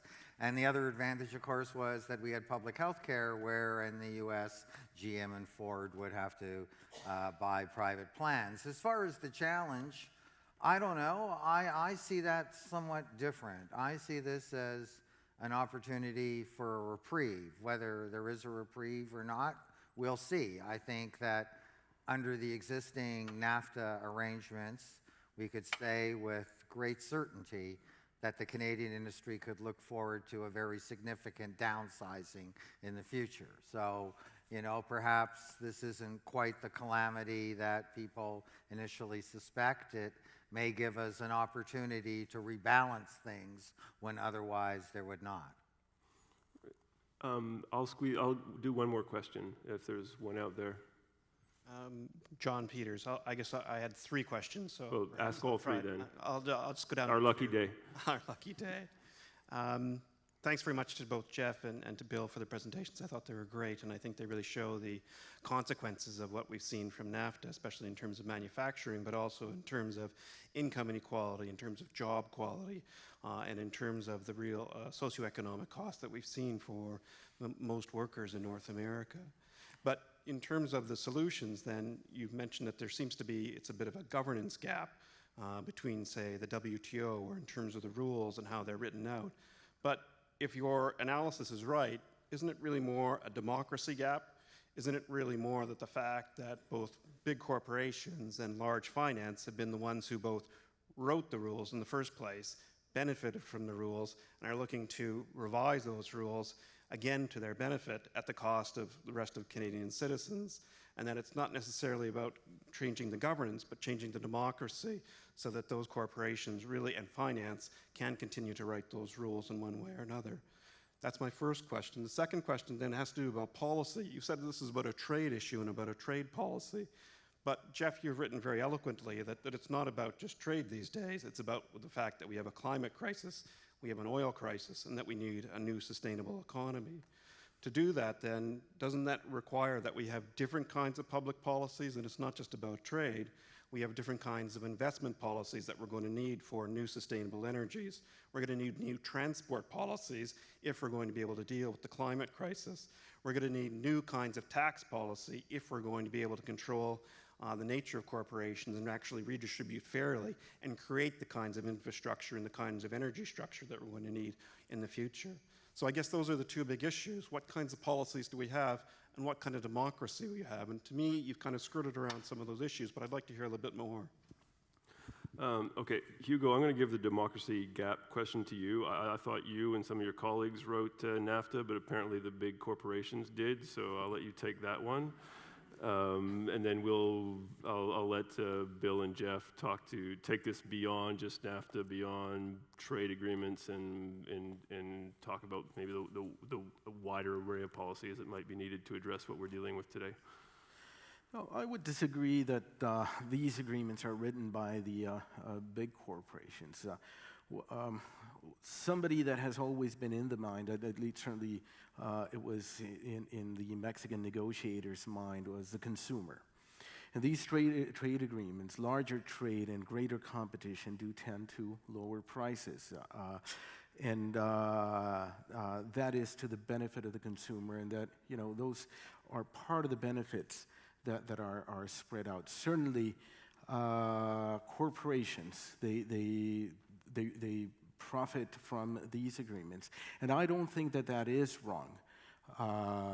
That is what fosters innovation to a large extent, and that is in many ways what makes the world go. Although I will agree with Jeff that one of the major challenges that we have today, and one of the largest problems that we see, is a distribution problem. The benefits, I don't think that there is disagreement that there are benefits that flow from these agreements. It's just today our problem is how those benefits are distributed. Yeah, I think Hugo makes a great point that if it was just about the corporation's bottom line, this wouldn't be happening because they wouldn't have a broad enough political support. Consumers have been the big beneficiaries, and not just in NAFTA and autos, but generally in globalization. And how does that affect you? Well, it's not just your ability to buy a car or a toaster or a TV cheaper. It also means an absence of inflation. And you know how the world has changed, because in my 20 years working for an investment bank, we were always concerned about the wage pressures on inflation and the central bank's response to that. and how the pendulum has shifted when the central bank goes, we don't see any wage growth, and we're going to raise interest rates, but inflation's 1.4%. Well, you know, the economy, that economy is very different. Like our housing market really can thank globalization, because without globalization, we wouldn't have 1.4% inflation rates, and we wouldn't have 2% mortgage rates, and we wouldn't have today's housing market. So, you know, it's more than just Magna's bottom line. There's been other beneficiaries. But you know, there's also been a lot of casualties. And again, no one is contesting David Ricardo's insight on comparative advantage. You know, the issue is, what Ricardo never talked about, is how those gains are distributed. So that while, you know, in theory there are net welfare gains, in practice, many have got poorer when Ricardo's theory of comparative advantage says that there's enough net welfare gains that they can be compensated, but they haven't been compensated. And ironically, as the world has gone to ever greater trade liberalization, concomitant with that, starting, I guess, with Reagan and Thatcher, there's been a dismantling of the social security net. So just as globalization creates a greater and greater need for those social security nets, in most OECD countries, those social security nets have been significantly reduced over the last couple of decades. Bill, a last comment to you, sure, on this point. A great conversation evolving here. I guess it becomes a question of whether or not you can have consumers, because consumers are actually workers who are spending their paycheck. So it's a little hard to make the distinction and figure out where the benefits are going. But of course, that's open to debate. I suppose to the question and issues raised from the floor here about, you know, what is in an agreement and what is not an agreement, you know, I think perhaps we do need to have other kinds of discussions. But I think where you raised environmental, human rights, other questions, I've been talking about labor rights. Why are they become trade issues, and why do they have to fit in there? Is how I heard some of that question. And it's because the space for policy making and autonomy, and to either make improvements or changes on those issues nationally and internationally, gets winnowed and narrowed, either directly by certain kinds of trade agreements that afford investors rights to either challenge policy making and sovereignty in nations, or by the very fact of. And by that I mean the fact of dramatically lower environmental conditions or dramatically lower labor conditions. The very fact that those exist in a free trade arrangement just narrow the scope and potential for other countries and nations to make those policy changes. So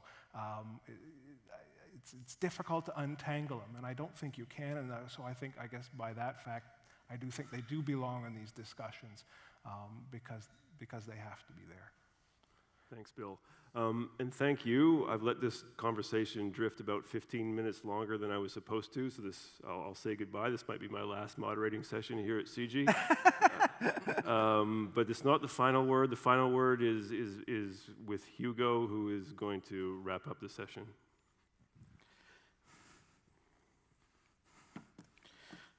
Well, thank you, Kevin, and thank you to Bill and Jeff for this very interesting discussion.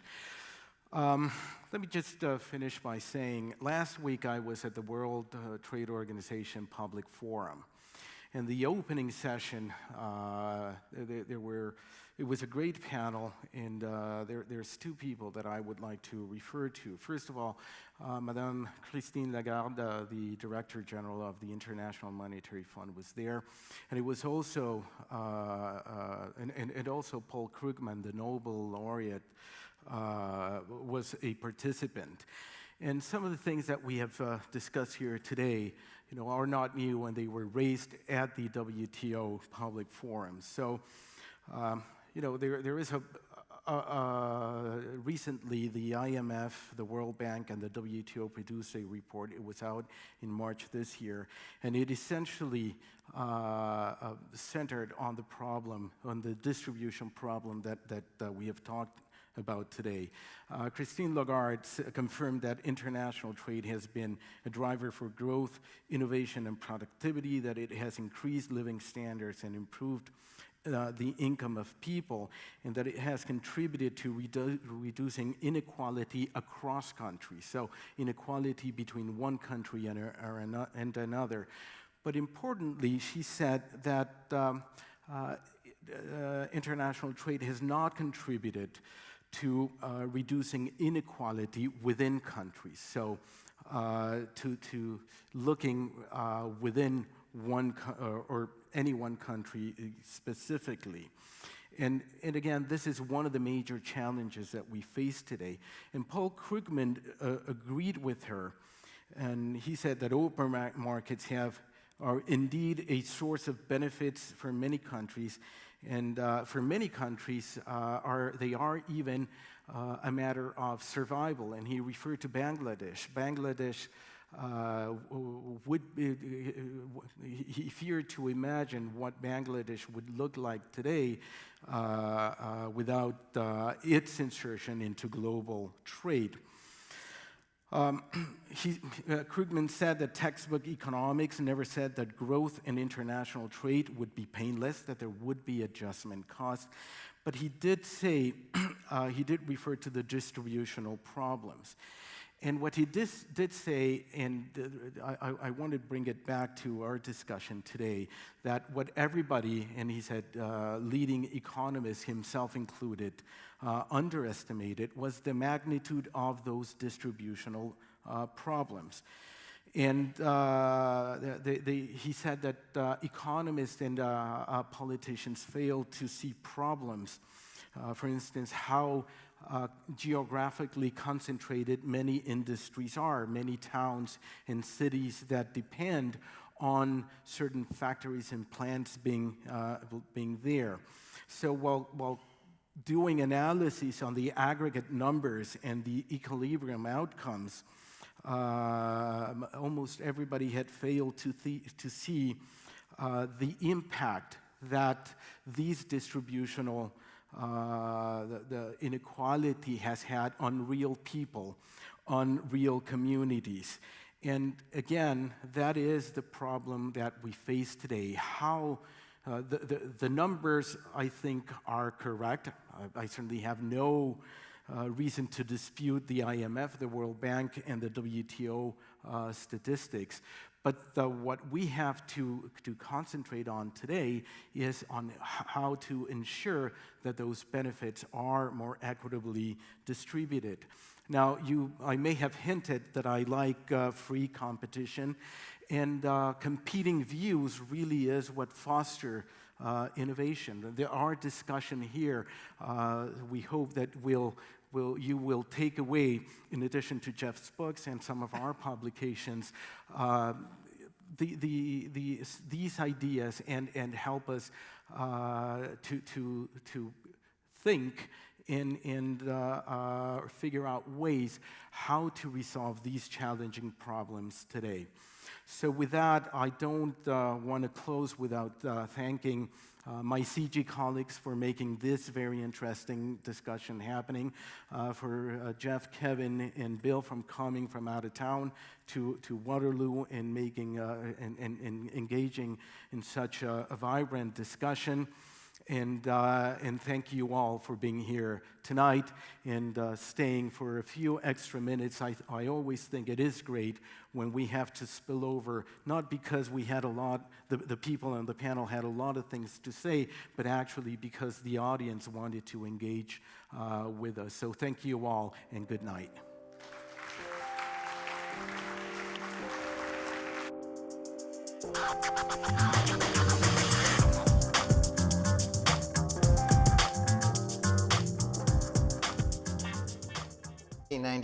With 3 million vehicles built in that year. Today, Canada produces around 2.3 million units, roughly the same number it did when NAFTA first came into effect. Since the recession, the industry has closed a number of Canadian plants, despite huge taxpayer-funded bailouts paid to General Motors and Chrysler to maintain their Canadian operations. Meanwhile, vehicle production in Mexico has more than tripled under NAFTA. By 2008, Mexico surpassed Canada in total vehicle assembly and now produces 50% more vehicles than Canada. Before NAFTA, Mexican vehicle production accounted for 7% of the North American market. It now accounts for over 20% of that market and is expected to climb even higher. While Canada still produces marginally more vehicles than are sold in the country, Mexico, on the other hand, has become an export platform where over 70% of the vehicles made in the country are sold in the United States. As a result, America's trade deficit with Mexico in vehicles and parts has soared and is over 3 times the size of America's sectoral trade deficit with Canada. We want to build, create, and grow more products in our country using American labor, American goods, and American grit. No longer are we going to allow other countries to break the rules, steal our jobs, and drain our wealth. And it has been drained. It has been drained. Technically, Mexico hasn't done anything wrong, and neither have the companies like Canadian firm Magna that have moved their production there. After all, they're only maximizing profits by using much lower cost Mexican labor, which NAFTA both permits and indeed encourages them to do so. But President Trump calls that an unfair trade deal and vows to renegotiate it. If President Trump's goal is to see the return of domestic manufacturing and balance trade between America and its trading partners, then it's Canada who is far more likely to meet those requirements than Mexico. Labor costs in Canada and the US are basically comparable in comparison to Mexico's wage rates that are less than 1/5 those found north of the border. Similarly, trade between Canada and the US is relatively balanced compared to the large and growing deficit the US runs with Mexico. While the Canadian government has said early on that it would seek a common front with Mexico in renegotiating NAFTA, when it comes to the auto industry, Canadian and Mexican interests are not really aligned. Canada should carefully consider a separate bilateral trade agreement with the US that ensures the continuation of duty-free trade between the two nations in the sector and enhances the competitiveness of Canadian plants and jobs. Otherwise, a continuation of the status quo under NAFTA will bring an inevitable downsizing of the Canadian industry and a further loss of middle-income jobs.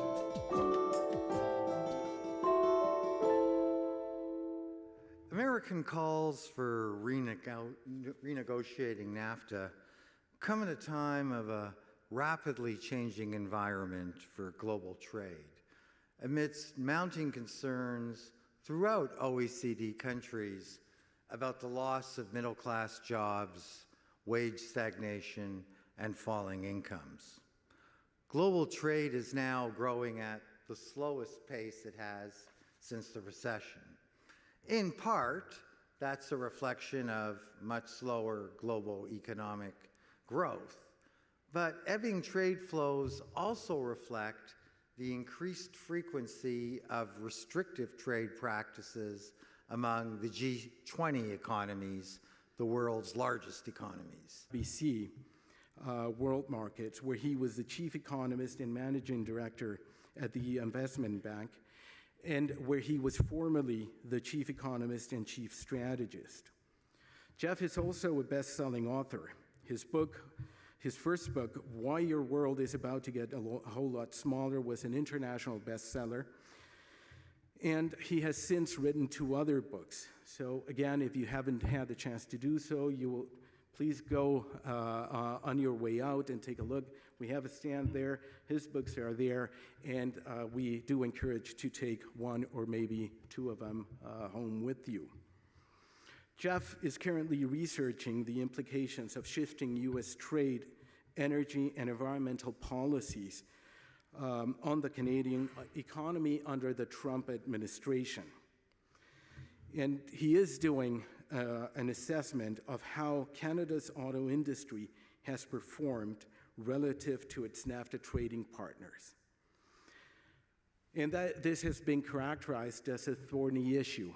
As a Mexican national And a former NAFTA negotiator myself, I would not characterize it as a thorny issue, but it is certainly complex. So please help me and welcome Jeff to the stage so that we can all learn a little bit more about it tonight. Thank you. Jeff? President Donald Trump, the master deal maker, has vilified NAFTA, the North American Free Trade Agreement, and vilified the companies that have moved their production to Mexico for stealing American jobs. The car business is being abused more than most other businesses, right?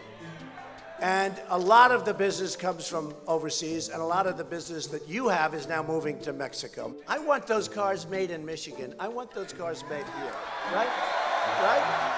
Bringing back jobs is a familiar call for elections all around the world. But the data shows that President Trump may actually be right, that Americans, and Canadians as well, have lost their jobs to Mexico. NAFTA was supposed to be good for all three economies. So why the fading imprint of the auto and parts industry in Canada? Canada and the U.S. have long had a relatively balanced trading relationship in this industry, well before NAFTA. In fact, going back to the Auto Pact, a bilateral free trade automotive agreement signed way back in 1965. Canada and the United States trade more with each other than any other two countries. Indeed, about 1/5 of your exports go to Canada. And automobiles and parts constitute the largest single category in that trade. When NAFTA first went into force in 1994, Mexico's workforce was seen as subpar and unlikely to compete for the highly skilled tasks required in auto parts manufacturing. This is NAFTA at work. Expensive Canadian technology, a big U.S. parent, and cheap Mexican labor. But what happens when Mexican manufacturers' productivity catches up? The Canadian Auto Workers Union says that's when the Mexican option becomes a threat to Canadian workers. And that's exactly what has happened over the last 25 years. Thanks to automation and investment in new facilities, the Mexican workforce has caught up, but their wage rates haven't, providing attractive profit margins for those companies who locate there. At the beginning, we were just doing assembly. Now we do assembly and machining of components. We do some very complex components here that 7 years ago we thought we would never relocalize in Mexico. And we're now seeing the impact. Canadian vehicle assembly peaked in 19... And of course, as most Canadians recognize, those restrictive trade measures are alive and well in 2017. So what's going on? Is there a bigger story at play here? After decades of ever greater globalization, spurred by successive rounds of multilateral and bilateral trade liberalization, the policy pendulum around the world seems to be at a minimum halting and perhaps is at a point of inflection. Public support in countries that have always been at the forefront of championing free trade, like the United States and the United Kingdom, has tilted not only against endorsing new trade agreements, but in favor of exiting existing ones. Donald Trump's admittedly stunning electoral victory, largely on a campaign to bring back lost manufacturing jobs, follows on the heels of Britain's equally stunning decision, the Brexit decision to leave the European Union. Both, I think, are red flags that are cautioning us and challenging traditional wisdom that further free trade deals are not only beneficial, but ultimately, and most importantly, inevitable. What's particularly striking, I think, today about the growing opposition to free trade deals and further globalization is really how it's gained support across the political spectrum. Let's not forget that had Bernie Sanders won the Democratic ticket and beaten Donald Trump in the election, as many believed he would, we'd still be having this discussion tonight. Because Bernie Sanders also thought that free trade agreements were unfair to the interests of American workers. He also believed that the U.S. should pull out of the Trans-Pacific Partnership Agreement, which Trump immediately did. And he also called for a renegotiation of NAFTA. It's interesting to note that in the Brexit decision, there was political support for Brexit across political lines in both the Conservative and Labour Party. And in the French election, the far-right candidate, Marine Le Pen, and the far-left candidate, Jean-Luc Mélenchon, both argued for France to follow Britain and leave the European Union. In this case, it was the movement of Whirlpool dryer factory jobs from northern France to Poland that was the lightning rod, as in the US case, it was Ford's announced intention to build an assembly plant in Mexico. Well, I think it's fair to say then that something's going on here bigger than just the whims of some rogue politician in the United States who nobody expected to ever get elected. It certainly goes against what economists have been telling us, because ever since the days of David Ricardo in the 19th century, when he espoused his theory of comparative advantage, it's pretty well been accepted by most economists, certainly mainstream economists, that there are net welfare gains from free trade, meaning that in theory, everybody can be made better off. Yet the empirical evidence of the last couple of decades is the exact opposite, that the gains from free trade are going to a narrower and narrower percentage of our population, and that many people are getting left behind. Not only left behind, but today are worse off than in the past. Those most left behind are industrial workers in OECD countries, many of whom have lost their jobs to imports from low-wage economies that now have duty-free access to their markets. In the 1970s, over 3/4 of world manufacturing output would have been made by G7 countries. Today, less than 50%. And even those that have retained their job have done so at the expense of wage concessions, fearing that any increase in their wages would spur the movement of their jobs to low-wage trading partners. For Canada, next to Germany, the most trade-dependent of all the G7 economies, with roughly 30% of GDP, this raises particularly vexing issues. Successive conservative and liberal governments have argued that we need to find new free trade agreements, that free trade agreements are indeed the route to creating new middle-class jobs. Yet the empirical evidence and record suggests the exact opposite, that in the last 20 years of free trade and globalization, what we've seen is a hollowing out of Canada's industrial sector. While the economy is producing jobs and unemployment rates are nearing cyclical lows, the quality of those jobs has steadily diminished. There hasn't been any job creation in the goods sector of our economy, the sector of our economy that's the most vulnerable and exposed to import competition, for over 17 years. All of the job creation in our economy has been in services. Yet, during those 17 years, there haven't been any real wage gains in the service sector. So those kind of trends go a long way in explaining why 50% of Canadian households have really seen negligible real income gains since NAFTA first came into effect in 1994. It's in that context that we need to understand the current NAFTA negotiations, and in particularly how they impact the auto sector, which is still Canada's largest manufacturing industry and still Canada's largest export sector. As many of you, most of you know, President Trump has specifically targeted the vehicle and parts industry as a prime example of why NAFTA isn't working for American workers.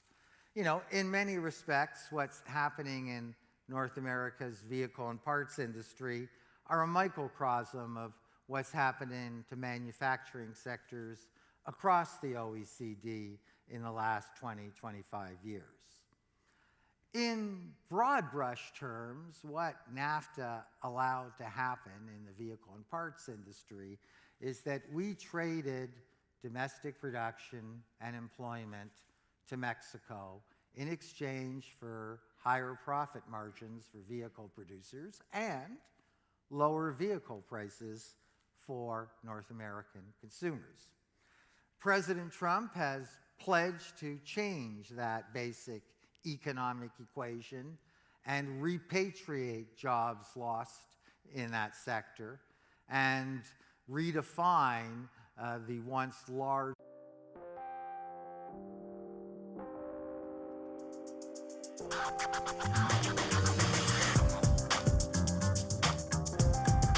CIGI, the Center for International Governance Innovation, is a Canadian independent, nonpartisan, not-for-profit think tank. And our research programs focus on the governance of the global economy, global security and politics, and international law. And we strive to bring clarity and innovative thinking to the global policymaking through the research that we do here and through our fellows, pretty much everywhere all over the world, through the opinions that we take, and by having a public voice. So if you haven't done so already, I do encourage you to visit our stand, which was out here.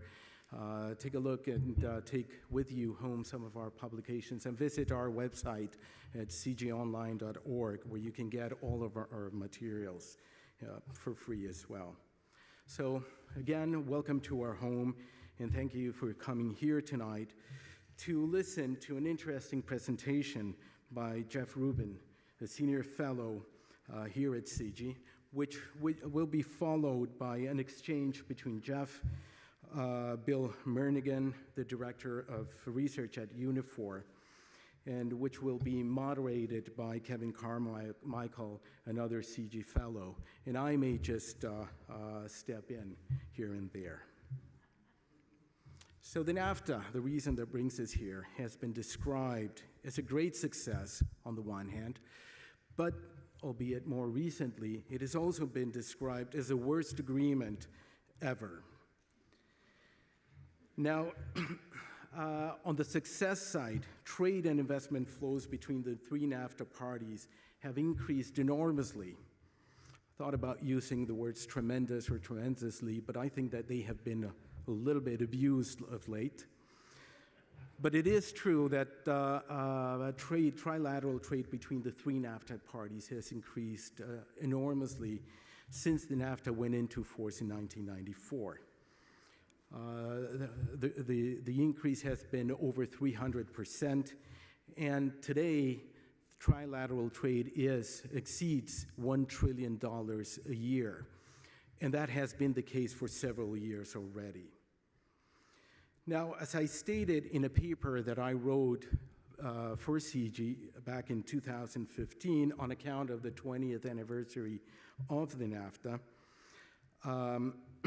and I quote, "Even though an obvious benefit for all three countries," this is all three NAFTA countries, so even though a benefit for all three countries was the increase in regional trade and investment flows, an analysis at that level alone would be incomplete. And I close here the quote.